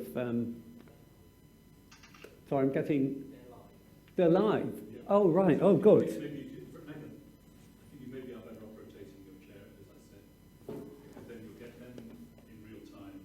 Oh, I see. Yeah, They're live up there, but not on here. Okay. Okay. I can do something you can't. I must say, this hybrid experience, we're probably going to have to get used to it, but it's a bit painful if you're chairing. Anyway, hey, okay, so just to, oh, we've got all the panelists here. Welcome everyone. So we've got Alexander Mathys, who gave us a lovely introduction to a definition of sustainability. Then we have Anwesha Sarkar, Alejandro Marangoni, John Melrose, and Malcolm of Furs, who we heard from yesterday, a very nice talk about sprays. So just to kind of kick things off, I was asking the panel, I mean, what do you understand by sustainability? Because to me, it's not altogether obvious what is meant by sustainability. Stunned silence. This is all what you want from I guess you're asking in the context of foods, obviously. In the context of foods, right? absolutely. Yeah. Yes, because the title, which I should announce, is Soft Matter for Sustainable Foods. Yeah, we'll come to soft matter, but I mean, I think I agree with you. There's a slight awkwardness just seeing the food issues just through the one lens of sustainability, because food impacts us, impacts the earth in many different ways. It's crushing biodiversity as forest land gets changed to arable land. There's obviously all the greenhouse gas things. There's also a human health aspect to it as well. So the issues that we have with food at the moment, sustainability catches some of it, but I think you have to see, you can't make changes unless you see all of that in the round. So I think it's, I'm not going to answer your question, basically, because I think you have to see the problems with food in a broad lens, because, yep. Okay, Malcolm, have you any comments? It doesn't necessarily have to be an answer to my question. No, I was thinking about this, and it reminded me of these rice terraces you have in Asia. And these have been running for hundreds, even thousands of years. And I guess you would call that sustainable. The problem is, growing food has costs on a local environmental scale and a global environmental scale. And I think the challenge we have in the world today is the goalposts are moving, and this is the ever-increasing population. And the costs, both on the local scale and the global scale now, are reaching critical limits that are beyond what I would say the Earth can accommodate every year. And I would say that would be perhaps a definition of sustainability. And at the moment, I would say we're outside of that. Okay. Anwesha? I'm sure Alex will touch upon things which is much more the upstream side of it. But for me, when we think of sustainability, at the end of the day, the food should be eatable. Whatever you do, whether it's plant, insects, or whatever, it has to be eatable. Otherwise, it's thrown away anyway. So I think we should think of sustainability holistically from farm to fork, or even beyond. To see the consumption patterns, and also to see how do they taste, and finally it's eaten. So for me, it's very important to have that aspect as well. Alejandro, what do you think? Well, it's I mean, everything we do, we've changed now. We work on proteins now. Sustainability is the big thing, right? But I have to say, because Alexander shouldn't be saying these things, we need more of his type of analysis, because there's a lot of misinformation out there. I mean, I learned recently, I'm involved in alternative proteins, for example. You create a protein, something as simple as creating a protein isolate, like the pea protein that Anwesha was talking about. Did you know that most of the other fractions are disposed of most of the time? So all that good food that we should be eating peas, right? What about mushy peas? You guys in England like those kind of things, right? Northern Watford. Right, but the mushy peas are no more. We extract so we're wasting a lot of food. We extract and then of course, Beyond Meat burger made with pea protein isolate. How much really more sustainable it is? The analysis that Alexander is doing, taking into consideration nutrition and cost and digestibility and all those other factors. And I would like you please to add bioaccessibility and digestibility, please, because I cannot digest 50% of those things.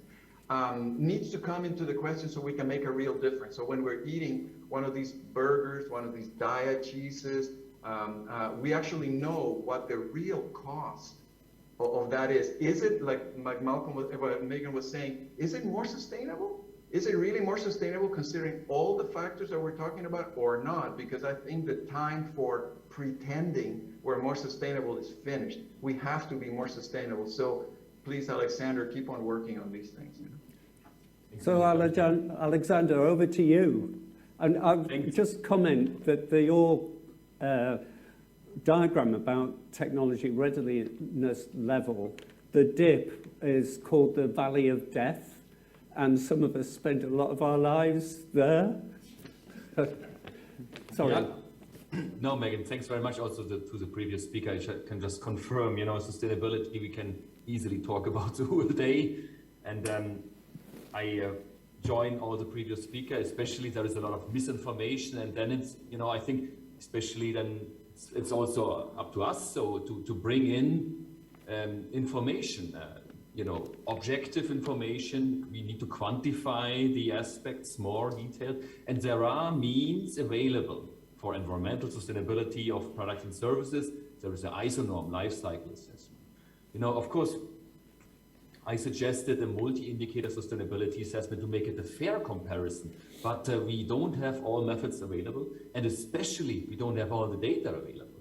But at least we can do step by step. Even life cycle assessment is not standard in many organizations. It's not standard in many academic presentations when we talk about sustainability. It's quite often a feeling, and then there are just subjective discussions about that. So I strongly suggest to integrate such methodologies which exist, and also, mention the uncertainty and the limitations of these. Thank you. Okay, so I'll open the discussion up to the whole panel. Does anybody like to offer a view on soft matter for sustainable foods?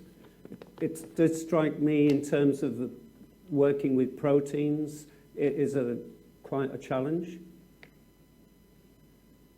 If I may say so, just because of this waste thing that I've recovered, the physical functionality of a lot of these products is complex. So characterizing things like extensional flow, the large deformation rheology, they're melting behavior, polymer physics in terms of glass transitions, plastification of materials. It is one big unknown, right? But and so we need to have clarity of how to turn a plant-based protein, which is a storage protein for the baby plant, into, Anwesha was saying, it's insoluble, it has no functionality, into something that all of a sudden resembles a meat fiber, a fiber that is made completely differently, and it has different components in it. So we need to understand how to basically transform or control the physical properties of these plant proteins. But also, now we have to work with all the waste products, right? The starch, which is a large material that is in there, is mostly unusable because it is high amylose starch. It's highly crystalline. You would like more amylopectin, right? Because that behaves in a way that gives you the physical functionality. But we must learn what to do with that 30–40% of the mass that we're throwing away in order to enhance the functionality. So I think that, you could call it maybe transformation of functionality or adaptation of functionality of all these waste materials. We're not going to get anywhere if we start throwing away all the starch and throwing away all the lipids. And the lipids, there's great work on oleosomes, the natural oil bodies, that you can actually extract the oils into already pre-made emulsions with fancy proteins and phospholipid and glycolipid monolayers around them. And I know several companies are trying to do that. So we have to almost like change the way that we do things in order to create this transformation of functionality and total utilization of the resource. And we know nothing, like nothing. You buy protein isolates, it's a complete Wild West. You have no idea of the physical functionality of the bag of things that are coming there. And I would like to propose that people that produce the proteins have no idea of what they're doing as well. There's a challenge. Alexander, you were nodding your head to those comments. No, I agree with a lot of comments here regarding waste. Maybe just to add here, there are also standards behind the waste hierarchy. First priority, we should avoid it. Second, to minimize it, and third, to reuse it. So we work, for example, a lot on black soldier fly-based waste conversion. But in the end, it's the third priority. I mentioned in my talk, I see the most impact in social innovation and behavioral change. So, avoiding waste is a kind of behavioral aspect also on the consumption side. In the processing side, Alejandro, I absolutely agree with you. but a lot of losses there are already used quite often for feed and then for energetic utilization. That's very low quality use. We can reuse that. But the best would be, of course, in the best perfect world that we don't have any waste, and or that we really minimize it as much as possible.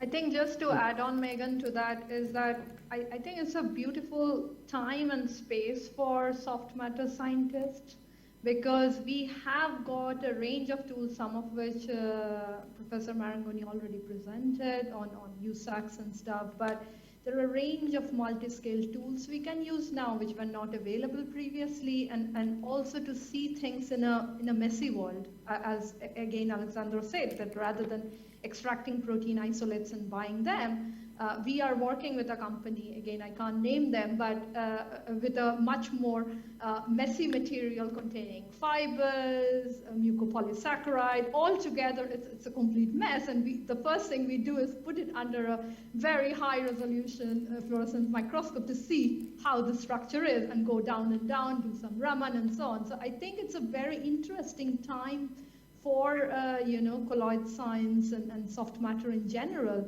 to use all the techniques what we know for ages and to apply it to a system which is everything, which is particle, colloid, fiber, and a mess basically. So it's a good timing in terms of learning more about these systems rather than isolation. Can we take a little one question step back, because we're saying we're introducing new ingredients, pea proteins. I believe there's an Israeli company producing milk-like proteins, haven't made a cheese yet. Okay, so we're introducing a whole range of new ingredients to build a structure to match a feel, a mouth feel, a delivery in the stomach or whatever. Question is, do we, with those ingredients, make the same structures that we're familiar with in the foods we have studied? Or should we be making entirely different structures with?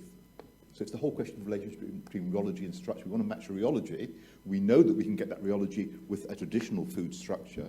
With these new ingredients, do we try and make the same structure to achieve that rheology, or do we take an entirely different route? And do we have enough knowledge to be able to move in that space between structure, ingredient, structure, and rheology? Because these new ingredients will always have different interactions at the interactional scale between the individual units. So we may not want to structure them in our traditional ways to get the same rheology at the end of the day. That's a sort of a broad question that soft matter should consider. I think there are other areas where soft matter might work in soil physics. I think there's quite a lot of things, toolkits that we could do in soil physics. We've got some questions from the audience, which I think we could take now. There's somebody over here. Feels a bit like any questions sat up here. Hi. Can I ask this expert panel, there's been a lot of talk in recent years about 3D printing of food. So could I ask about, the opinions of the experts about advantages and disadvantages of this technique, including the preparation of raw materials for 3D printing, etc. Has this been studied? Do you have opinions on that? Okay, who'd like to kick off? No experience. My question would be, given the rates of production of 3D printing, could you possibly produce a food product on you can produce kind of novelty foods. Very high-end value. Yeah. Anyway, our virtual panel, have you got any views on the role of 3D printing in sustainability? I think, from my point of view, still date, there has been a lot of progress in 3D printing in food, particularly for vulnerable population. When you are trying to design food for a particular consumer group, particularly, population having dysphagia or swallowing disorder, there has been a lot of progress, which is quite exciting because they are suffering from some sort of issues. But in general, bulk scale, there are mostly in research scale. I have seen some papers coming out on, plant-based tuna and salmon and stuff as well. But In terms of sustainability, I have no clue, but I know there are a lot of work going on in terms of designing those polymers in the form that it can be fed to a 3D printer. So there is a lot of good research going on in that area. Maybe just to add here also to Anwesha's comments, I absolutely agree. There is a lot of movement. Scalability is always questioned. So we combine currently extrusion, high moisture extrusion with 3D printing. So at the die, we then add with a 3D printer structures. So maybe in a multi-scale aspect that can be interesting if it's automized. So we use them with robot arms there. And currently we also built up a new lab in Singapore where we want to then use 3D printers as a little decentralized texturizer, let's say, for microalgae based formulations, you know, very close to the consumers. But that is normally then only viable in a very specific environment. I guess what it offers is you could have tailored solutions for individuals related to their nutritional needs. How this helps with sustainability, I guess maybe it can reduce the amount of food you need overall if you're getting just the right amount of the right ingredients. I mean, there it can contribute, but I agree it's rather a niche product probably rather than a solution for the majority of people in the world today. Sorry. If I may just comment on the 3D printing, it really, one needs to have a different business model for it. And the business model that certain companies are already like embarking upon is, no, you will not have a factory of this thing. Like Alejandro was saying, decentralized, but how do you decentralize? The decentralization would take place in the deli counter of supermarkets and butcher shops. So you go in there and you have a 3D printer in the back of your deli counter of every supermarket, and you're making 20 kilograms, 25 kilograms of 3D printed steaks, high value steaks, that you put in the deli counter right next to the meat. And that's how it's a Xerox model. You're not selling the 3D printer that you have to put in there or at a discount. You're selling all the bottles full of the special protein that you will use in order to create the structures. So yes, there is a way of getting this to the market outside the niche area, but for example, somebody's got to put down a lot of money like Tesla did into putting these 3D printers in every deli counter if you have good technology. And there are already commercial endeavors that are going down this path quite a bit. So I think I mean, it depends. I think you're talking about competing against a piece of meat that is what, $35 a kilo, right? $35 a kilo. And maybe then people eat less meat, and that's where the sustainability comes into that notion. But okay, we're spending a lot of time on a real niche thing here. Let's broaden that to the question of, as a Softmatica community, are we being approached to solve problems in this area? Just in the food design texture thing, give me some structure that's going to be stable.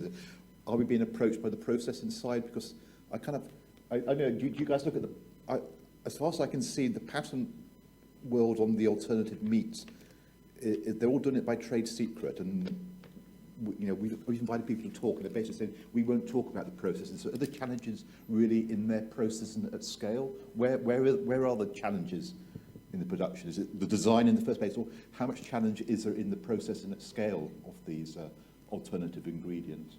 And I would like, community needs to know that, because where's the best way to start the conversation with industry? Now, it turns out that quite often at this stage the industry may simply want to do it by trade secret. They're quite happy to play with the process in-house, and they're not going to come to us. Does anybody have any experience of an industry coming along and saying, we've got this alternative ingredient, help us process it at scale? Or are they just asking, help us design a product with it? This event last year, there was a panel discussion like this about plastics, which is a very important part of the whole issue of sustainability. And one of the insights that came from that were, if you look at renewable energy, then energy costs potentially could become very low indeed. And in those circumstances, You might even start thinking of synthesizing polymers from atmospheric carbon dioxide. So that was a point that was made was it last year or the last meeting? It was the last meeting, sorry. I'm afraid COVID has just wiped out 2 years of my life. But surely one of the advantages of 3D printing would be a reduction in livestock. No? If you print, as Alejandro said, meat and steaks, you don't need to raise so much cattle. And that's quite an advantage, isn't it? Over to, you still have to, no, you still have, people, I'm amazed that they don't, well, they do, sorry, going back to the question, they are approaching the academics. I mean, I'm sure that all of us are working with these companies, so they do, but yes, they're secretive. They don't want you to talk about many of these things, and then publishing this thing becomes a little bit complicated. But so there's all these islands of knowledge. It's not out there. I mean, it's not integrated. So it's, I mean, one could argue whether it's really knowledge, right? I mean, it's not shared by anybody. There's for example, there's very little theory behind it of these complex systems. And I don't know, if everybody's looking at a technological advantage to make money. So I don't know about to say how you approach it in a more general way, other than individual relationships with these companies. But yes, they look at new product design, they look at new ingredient behavior, and the scaling up usually it takes place internally in these companies. Yes, exactly. That's the point. So for soft matter community, where are the challenges that are going to come to us? Is it just at your level in the issue of here's the pea proteins, please design us a product with a rheology that's going to be acceptable in the mouth? We'll worry about how we're going to do that at scale, because there might be quite issues where this community could contribute in the processing side, but I don't think we're ever going to get invited into the door until later on. I thought this debate was about what's the opportunities for the soft matter community. I mean, I do think there's, Alejandro, you're right. There is an issue there in that the sustainability will, in the current way the food manufacturing works, only come about if there's profit to be made. Yeah. And therefore, capital is needed for any scale up. You know, hence Alexander's Valley of Death. And you know, that, I mean, certainly from my point of view, I think all of our points of view as innovators, you know, coming up with a great new idea or even prototyping it is one thing, but actual scale up to manufacturing, you know, you need huge amounts of capital. So is there a way around that? More stunned silence. This is, I think, I'd like to go back to Rafi's point, because what he said actually is very important. I think we have a problem in the world where we're at the maximum capacity for making food. We can't chop down any more forest to make land for growing food or whatever. But what we do need to do is remove I would say, the areas of food where the cost is very high, for example, like steak, for example, and replace it with other areas where the cost is much lower, like soybeans, as we saw before. And the question then for the soft matter community is, how can you take, say, a soybean food source, whether it produces lipids or whatever, or proteins, whatever, and convert it into something that people would consider an equivalent to beef and steak, for example? Well, here's a question. Do you actually know that it's going to break that way in the future? As people move away from meat, the burger world will still be there, and they'll still want artificial burgers, but they might well decide, actually, we quite like corn, we quite like these other ways of preparing from these new materials. They might not always be looking for the meat solution. You have a perfectly acceptable roast dinner without actually the roast meat. I mean, if we look at, say, soy protein, soybean curd, and tofu, for example, in the kind of certain agricultural areas, there's enormous pollution being created, pollution of water and so on, by the waste products from the production of these non-animal proteins. So, I mean, I think Alexander really has made that point, that it's all linked together. Anyway, we've got a question from the audience. So it relates to what John just said. Obviously, as Alexander was saying at the beginning, you first have to identify what is your environmentally friendly supply of protein or whatever else you need to live, and it's not altogether obvious. You know, it doesn't just correlate with the public idea of greenness. It's something much more complicated, multifactorial. But then it does seem to me that there has up to now been a lot of this emphasis on replacement, on selling somebody something that will con them into thinking that they're eating something else. And it seems to me, at least on the timescale of a few decades, which is all we've got, but we do have a bit of time, persuading people that they'd like to eat something that maybe is an alien mouthfeel, but somehow making it fashionable, interesting, and enjoyable, and so people will be getting their proteins, but through a food that appears and feels different from maybe anything that they eat now. It seems to me potentially there are exciting possibilities there that are risk being sort of blocked off if everyone is always focusing on replacement of something that is familiar with something that is similar, because it will probably never be as good. And it'd be better to sort of aim to the side and come up with something which is different. You won't think it's meat, but you'll like it even more than you like meat. So, and then it seems to me there is a challenge for soft matter people, particularly if you're thinking about using proteins, structuring materials, to come up with ideas based on the relationship between what's in a product, how it's processed, and what it's like. And that is something which the soft matter community does have expertise in, and it's a bit different from, say, the scale-up problem. And maybe there should be lots of little startup companies, most of which will fail, trying things out.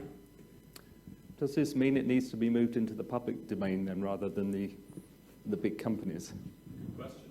Well, the problem is fundamentally, there's a huge change of behaviour thing that's going to have to happen with how everybody eats and approaches food. And so, yeah, it's already in the public domain, and none of this is going to work unless you persuade people, or people are changed by fashion in their eating habits. But the work that Anwesha is doing on lubrication, people don't realise it's one of the major causes of death in old people and children, babies, is lack of lubrication. Was that right? Yeah, in some sectors, so where people are suffering from diseases or post cancer and stuff. Yes, yeah, absolutely. But I just want to comment on Mike's point, which was very striking, that we need to create new exciting stuff which is new and not necessarily replacing. And this is always exciting, but this is where the science of the industrial mindset is a little bit different, where we are always being encouraged to think about replacement because people know it. People are generally neophobic with food. So whenever there is a new taste or a new, even if it's exciting, it does not relate to something which they have eaten before. So that's what is being told by our partners, that it has to be mimetic of whatever kind it is, even if it is super exciting. But that's a shift required in terms of designing something completely new, rather than, I don't know, plant-based tuna or plant-based salmon, but plant-based X, which tastes exciting and which has completely new texture and so on. So it's a very interesting comment, but I don't know how to go in that direction. If I may add, from a soft matter physics point of view, if you look at what everybody is doing in industry, here's one for the next 20 years, make fibers.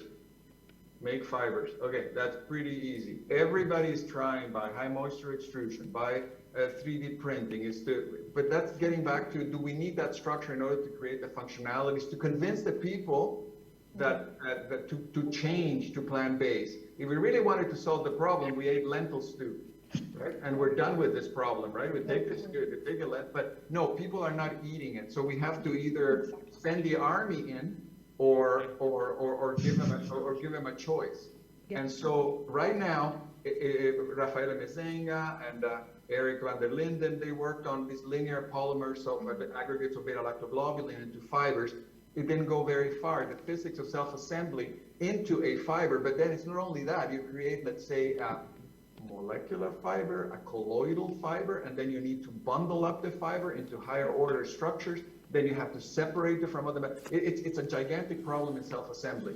And right now people are throwing grenades into vats in order to be able to achieve that. Maybe if it explodes one way, they'll line up one way. That's a solution. So there's absolutely very little understanding or limited understanding on how to create fibrous structures for chicken, for meat, for fish, for everything. And how are you going to self-assemble a stupid globular protein that is insoluble into a fibrous structure with a hierarchical structure?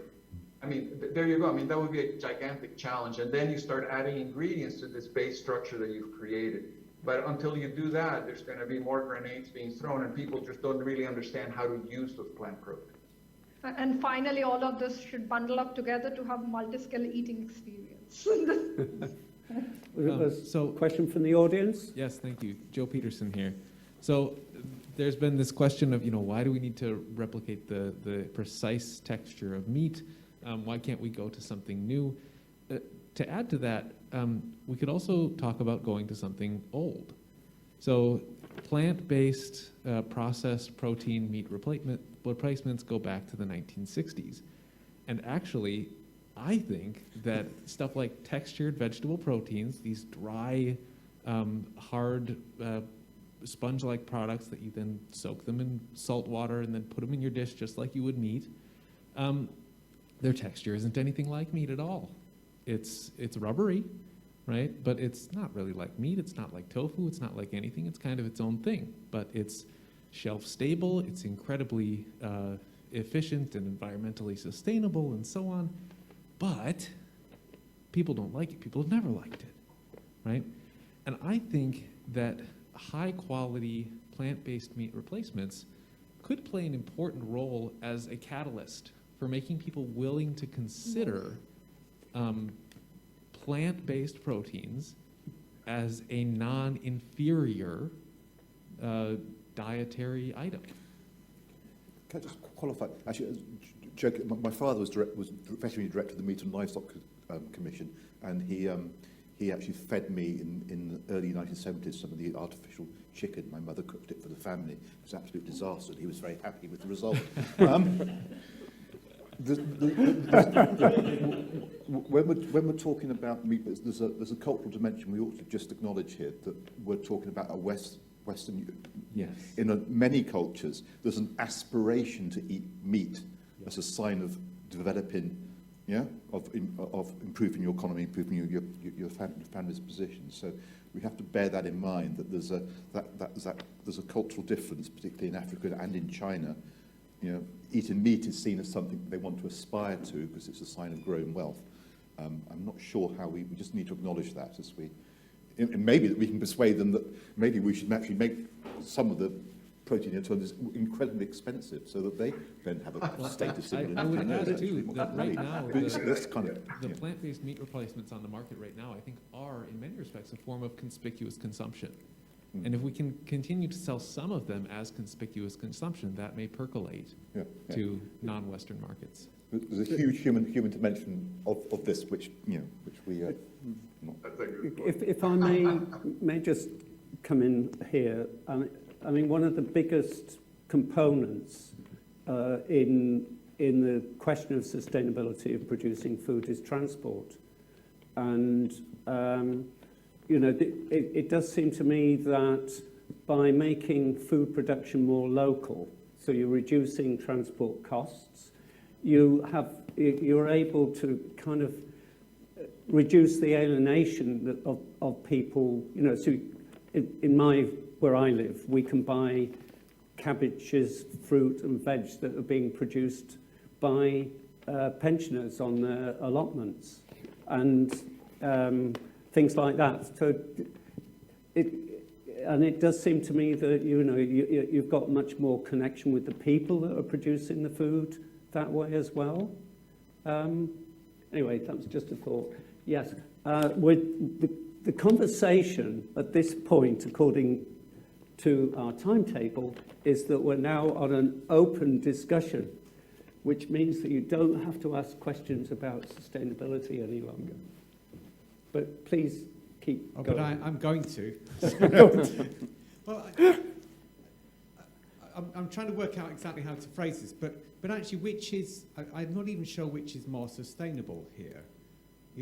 Is going down the highly processed route more sustainable, or is actually, because, okay, I still eat meat, I like meat, I know that, but actually I do quite like vegetarian food, and then lentils and all of those things, and if they're cooked nicely, they're just nice to eat on their own basis, as far as I can tell, but you have to cook them right, and so ideally, which is the most sustainable route? And I can see it's not so obvious, because if you don't process food much, there's a good chance that it will go off quickly, and you end up with rotting vegetables in the fields and all those kind of options, and that's a problem. So maybe actually the most sustainable thing is just some little bar that you buy, which sits on the shelf for 50 years and doesn't ever degrade, which gives you all the nutrients that you could possibly need, plus all and you could just eat one of those bars every day, and then you're done. You can get that in California at the moment. Some people actually live with that. Right. But is that more sustainable? Because you probably have to throw away an awful lot in order to make said bar. But do you actually have an opinion where on this spectrum, from not processed at all to completely processed, where actually is the optimum, if we could persuade the sociology of the world to eat said thing? Good question. Have any of our virtual panelists got a response to that? Yeah, thanks for the question. It's very hard to answer that. I think in terms of nutrition, also quite a lot of parts on environmental sustainability, it would be just good to eat a lot of plant-based fresh foods. However, processing, as you said, is quite often also essential to preserve, to inactivate pathogenic bacteria. I think a lot of people underestimate the Salmonella Listeria infections, which can easily lead to death. If we go to more processing, quite often we want to generate very specific structures, and we talked a lot about that. To attract consumers to eat less meat, to eat, for example, these plant-based meats. And we don't talk only about proteins. Yeah, that's the discussion overall is very often focused on proteins. The final products contain proteins, but also lipids, carbohydrates. And we talked about also fibers as a structure, but probiotics and all this stuff. So we should team up here more with nutritionists and discuss more. I started the discussions because we need data from them, and I learned that it's we are living on different planets. And they look to me as a food engineer, and I look to them. There is no strong alignment. And then it's the same when I talk with our consumer insight people. So we work a lot on high moisture extrusion that's scalable. I think we need to work on scalable solutions for our future food system. That is really essential. And that's why I like that technology. But of course, there are a lot of drawbacks. And then I talked to the consumer insight people, and they told me, yeah, well, they eat it somehow, but they still eat the same amount of meat. So they don't reduce their meat consumption. So we need to also team up with consumer insights. And I try to answer a bit with individual aspects around this question. So it depends. Thank you. Okay, well, we're going to kind of draw things to a close in about 5 minutes. So what I'd like to ask the panel members, if we can go around the panel, if you've got any concluding remarks to make, starting with you, Alejandro. Well, I think, again, thank you for I mean, it's amazing. I mean, it's Cambridge is a soft matter physics meeting, and we're talking about sustainability. I mean, it's quite a change, and those are social issues. I think it's very important now to bring into science, yes, the hard science that we need in context of these social issues. I think I agree with Anwesha that it's like an exciting time. I mean, I don't remember 10 years ago, 15 years ago that we would be talking about this. People would be giving me, beating me up on the head about my improperly analyzed X-ray diffraction pattern, but not about these social issues.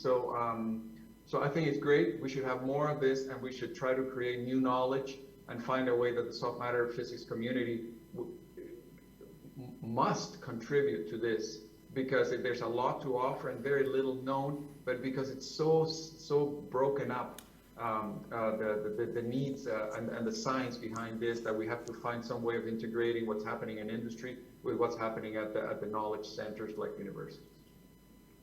Anwesha? Just to add on, I think what we need to see is the whole landscape, as rightly mentioned here, that not just the sustainability, but nutrition, bioaccessibility, and bioavailability, and taste and stuff.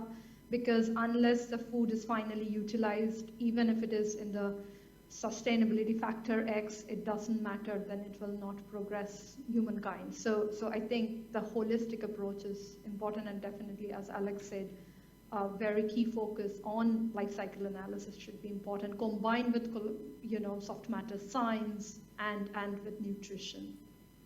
Malcolm?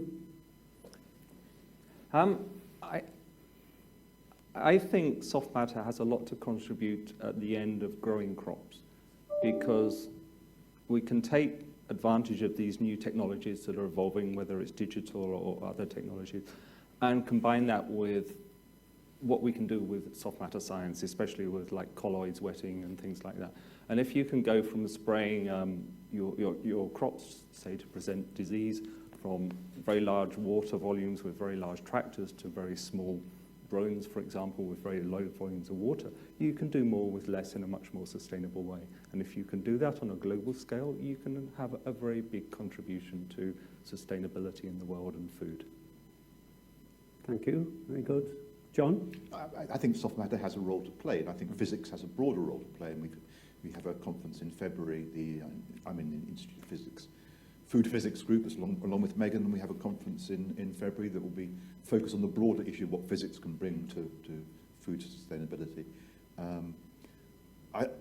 All I can say is on the broader issue is I just read the British food, the Food National Strategy for the UK. We've just been published in July this year. I would advise going and reading that and recognising the full complexity of the issues that face us, because they're gigantic. It's not just it's about land use, it's about soil behaviour, it's about destroying biodiversity. So food has a huge impact beyond just its greenhouse gas impact, and all those issues are live and serious at the moment. I found it quite good. It's a long read, and you might have to have several goes at it, but I found it very, very useful, actually. Yes, I agree. Alexander, would you like the last word on this? Thank you so much. I agree with the previous speakers. Let's team up. Let's make an expert panel with excellent soft matter experts, because you deliver the structure which is needed to convince consumer. But let's team up with consumer insights experts, nutritionists, sustainability experts. I was really glad to work in a quite big panel, in the nature sustainability panel. And we met 3 times. We sit 2 days full time together. We had a good time together. And then we wrote this report together. Of course, you can also make it more efficient, but let's team up. And this is still not so well done in academia, I think. We need our disciplinary workshops and symposia, but especially we need also the interdisciplinary workshops, where we work, for example, on this specific topic, which needs so much interdisciplinary science. Thank you, very good. So I'd like to thank the panelists. I'm going to give you all a clap. Thank you very much. Just a plug for a book called Physics in Food Manufacturing, which has a chapter on 3D printing of food, which was published by Institute of Physics Publishing at the beginning of this year. And I just draw your attention to filling in the feedback form, please. So the URL is up there and it'll be on the portal as well. And just a final thank you to all the speakers throughout this wonderful conference. And it's just wonderful to actually be here in the flesh. Sorry. Okay, thank you, everyone.